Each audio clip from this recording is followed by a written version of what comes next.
Bloomberg, as you know, is on the rise in terms of the polls. And Bloomberg may get the nomination. I'll talk a little bit more about that. I was discussing on yesterday, potentially, that somebody aired this past weekend that Bloomberg would choose Hillary Clinton as his running mate. You know, that would be quite explosive.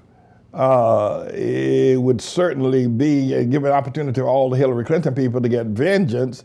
But what would the Sanders people say? I will say this about the Democrats' list of candidates: Buttigieg, Warren, Klobuchar, Sanders, and maybe a few others. That's pretty messed up right now. I think it's going to end up being a down to the wire battle between Bloomberg and Sanders.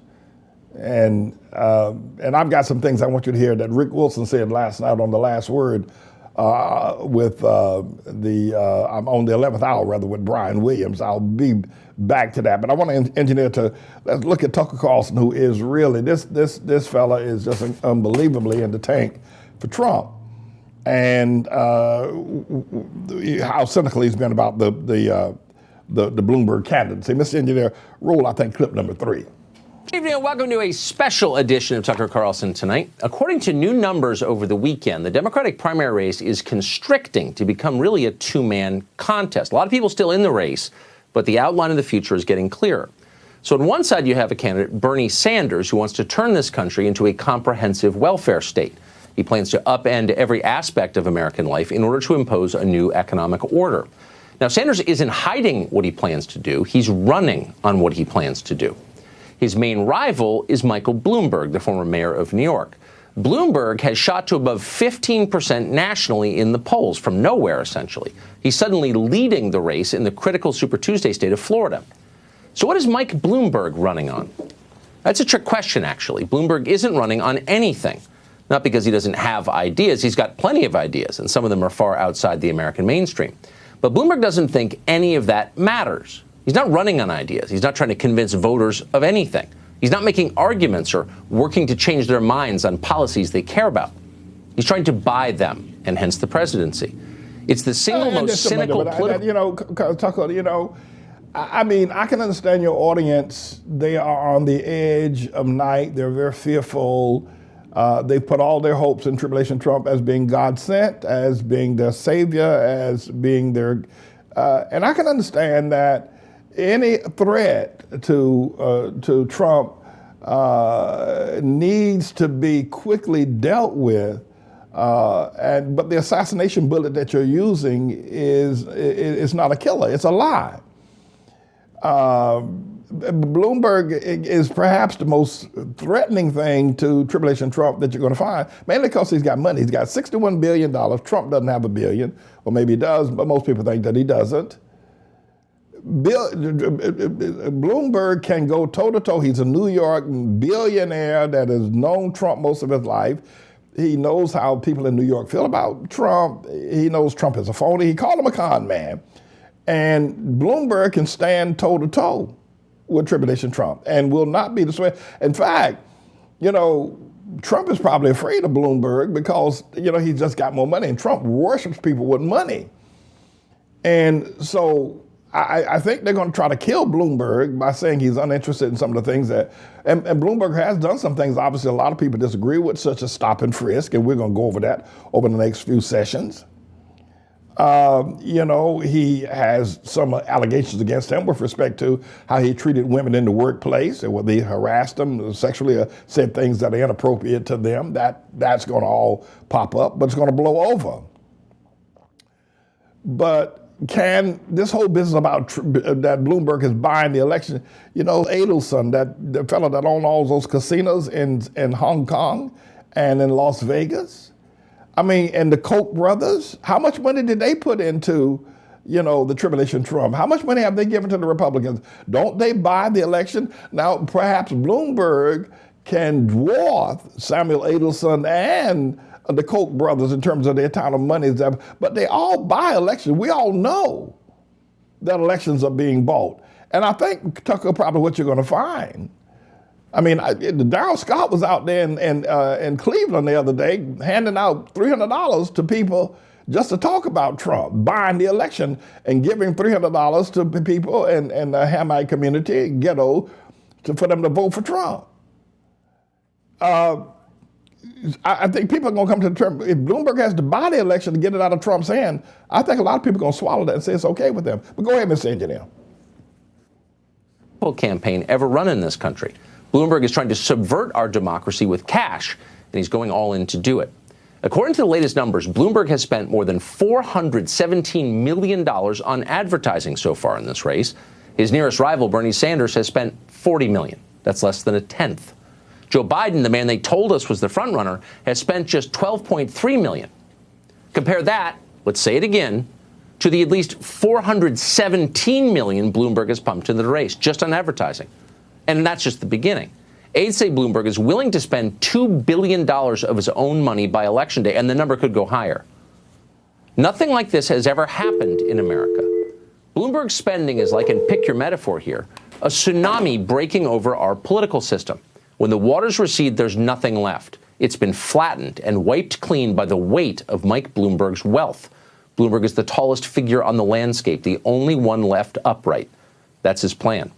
He's all but admitted that's his plan. Watch him here disavow stopping. You know, when Trump was running, he came down the escalator and, you know, he said, listen, the two things, lies that Trump told. One is he said, I can finance my own. I can pay. I don't have to get money from anybody. He didn't because he doesn't have it. Trump said the same thing that you're saying about Bloomberg. The reason why Trump didn't put in $417 million is because Trump didn't have $417 million.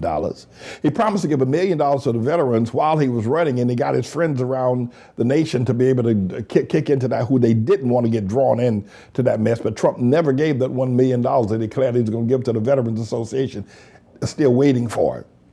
So the whole thing here is that so when Trump and many of the people that voted for Trump said, oh, he's independently wealthy, he don't need to take money from anybody, that way he won't be beholden to anybody. But Trump never put his money into the election because he doesn't have it like Bloomberg. So I think you're trying to have it both ways there. You know, you're trying to say, well, if Trump had put his money in, that would have been fine. But now that Bloomberg's put his money in, that's not so fine. I didn't go to journalism school. I did go to seminary. And I think you have to be fair and balanced. I mean, you got to look at both sides of the argument. You just can't argue one side. And so, but go ahead and roll it. Tucker, you're bamboozling people and you're not being honest with them. If they let you talk to them like that, then fine. But you're not being truthful. And shame on you for not being so. Mr. Engineer, continue to roll that clip. Frisk, the single most successful policy he had as mayor of New York. I defended it, looking back, for too long because I didn't understand then the unintended pain it was causing to young black and brown families and their kids. I heard their pain, their confusion, and their anger, and I've learned from them, and I've grown from them.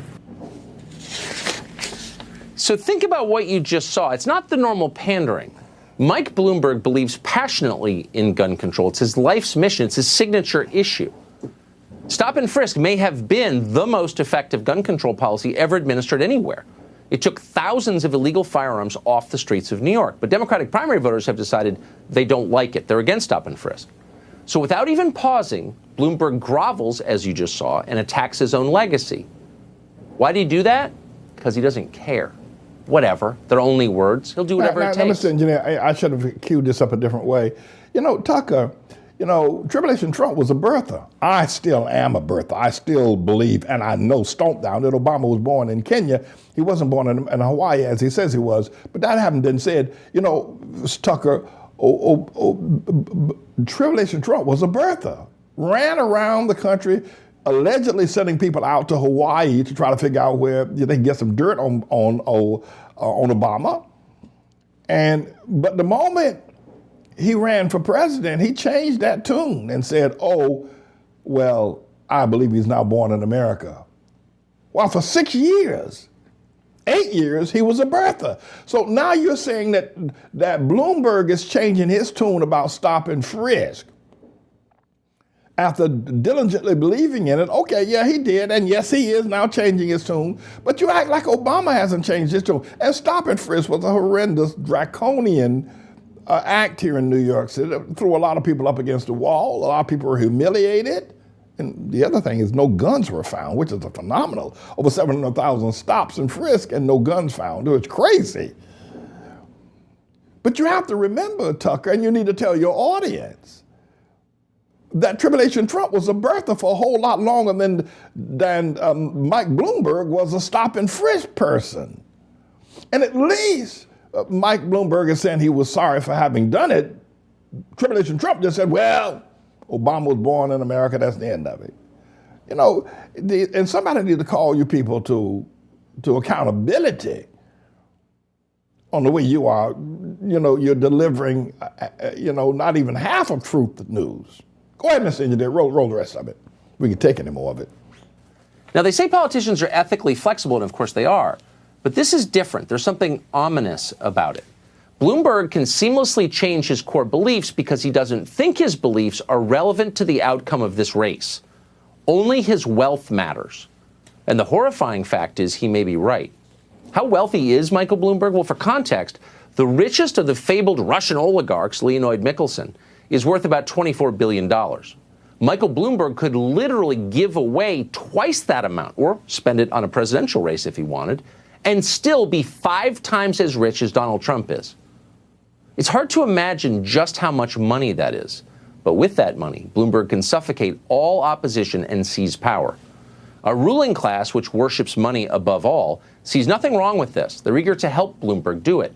Like Bloomberg, they're religiously libertarian on economic matters. Tucker, when Trump was running, he used to park that big Trump plane behind him at his rallies before he became president, and he could fly around in Air Force One. And these poor people out of Louisiana, out of Mississippi, Kentucky, these poor people out of Alabama and West Virginia used to go have conniptions watching Trump park that big plane. He's rich, he's rich, he's rich. And they worship his richness. And moreover, they allowed him to say and do anything, as he said on the Billy Bush tape, that, when you're a star, you can do anything you like. So, you're trying to tear Bloomberg down because he's wealthy and he's wealthier than Trump. One of the things that you might be missing is that your constituency, Tucker, Carlson, they believe that wealth is right. And if Trump has more wealth, if Bloomberg has more wealth than Trump, then he's more right than Trump. I think you might be missing that point. You might want to back up and reconsider your delivery here. But we'll listen to some more of you before we have to shut you down today. That's a position that's shared by only a tiny percentage of the population. No normal person in this country thinks the widening wealth gap is a good thing. It's so obviously making America unstable. But Mike Bloomberg has been one of its chief beneficiaries. He will defend the current system above all else. There's a reason he's the favorite of finance moguls and tech commissars. Again, this is a total departure from anything we have seen before in the history of this country.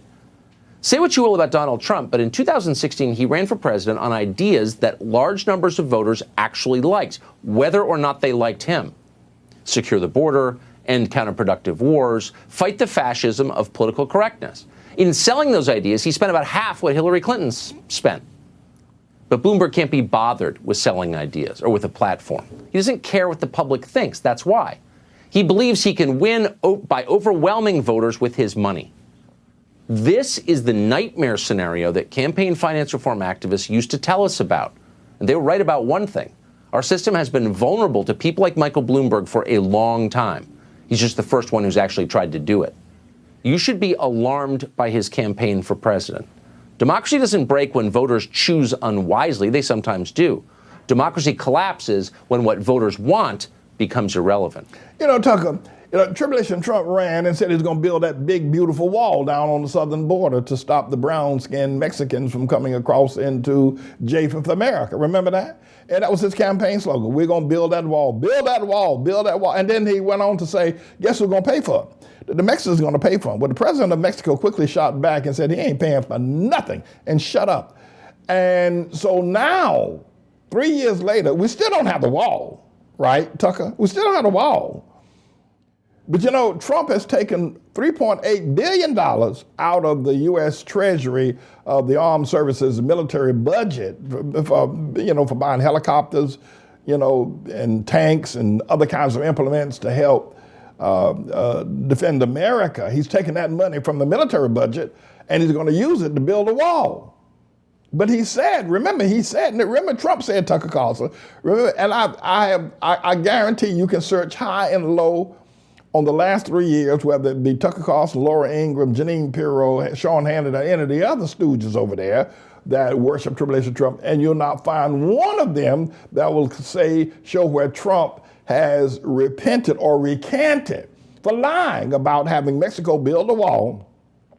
And now he's making the U.S. taxpayer pay it, but they don't report that.